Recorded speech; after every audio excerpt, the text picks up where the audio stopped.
सांचौर हितैषी थे, उनके नेतृत्व में पूरी सांचौर ने एक विशाल धरना प्रदर्शन का कार्यक्रम रखा था।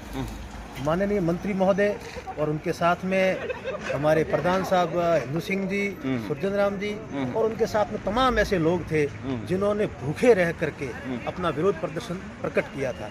और उसके बाद में भी अगर आप देखो तो जितने दिन तक हमारा धरना चला था, असंख्य लोग उस धरने में आ रहे थे। इसका मतलब साफ मतलब यही था कि सांचौर की जनता को किसी भी हालत में वो जिले को हटाने के वो पक्ष में नहीं थे। और आज का जो निर्णय आया है, अब यही कह सकते हैं कि सरकार का एक क्या कह सकते हैं, एक क्रूरतापूर्ण कह सकते हैं, एक अन्याय कह सकते हैं, एक अत्याचार कह सकते हैं, कुछ भी कह सकते हैं। जिस प्रकार का ये निर्णय आया है, ये पूरे सांचौर के लिए और पूरे राजस्थान के लिए ये एक बहुत ही गलत संदेश है। और सांचौर की जनता इस बात को कभी नहीं भूलेगी, ये बात तय रखें। एक हमने ये बयान सुना कि इस जिले की कोई उपयोगिता नहीं है, तो ये कहकर के आपने जो सांचौर की जनता की आन बान और शान पर जो आपने कुठाराघात किया है, आन बान शान पर जो आपने कुठाराघात किया है, इस बात को सांचौर की जनता कभी भी नहीं भूलेगी। और समय आने पर इस बैर को हम लेंगे।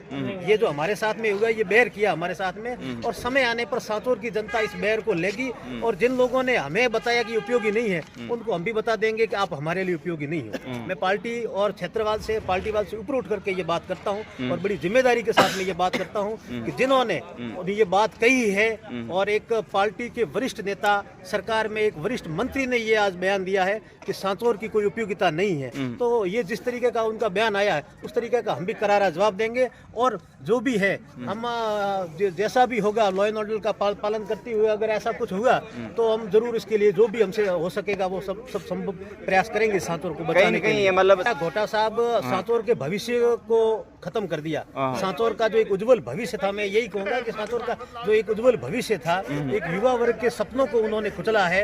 बूढ़े और जो बुजुर्गों की जो आशाएं थी अपने नव युवकों को लेकर के, उन पर पूरा कुठाराघात हुआ है साहब। ये तो और इस नहीं भूलेंगे, इसको कभी नहीं भूल पाएंगे। ये सांचौर के इतिहास में ये काला दिवस रहेगा, हमेशा ये काला दिवस रहेगा। किस प्रकार का? में आप आज लोगों के आप चेहरे देख लो, आपको लोगों को चेहरों देख करके आपको समझ में आ जाएगा आक्रोश की कहाँ जरूरत है। आक्रोश देखने की कहाँ जरूरत है, आप लोगों के चेहरे देख करके आप बता लोगे। और सबसे बड़ा दुख तो इस बात का हुआ कि लाखों की संख्या में जब यहाँ पर धरना प्रदर्शन किया, लाखों की संख्या में लोग यहाँ पर थे, उनके जो भावनाएं थी, उनकी भावनाओं पर कुठाराघात हुआ है। तो अब इस अहंकारी जो सरकार है, इसमें धरना प्रदर्शन का तो कोई औचित्य ही नहीं रहा है। जब सरकार जब जनता की भावनाएं समझना ही नहीं चाहती है, तो फिर धरना प्रदर्शन का तो कोई औचित्य ही नहीं रहा है। जब समय आएगा तो सांचौर की जनता अपने आप इसका जवाब दे देगी। बिल्कुल, ये सांचौर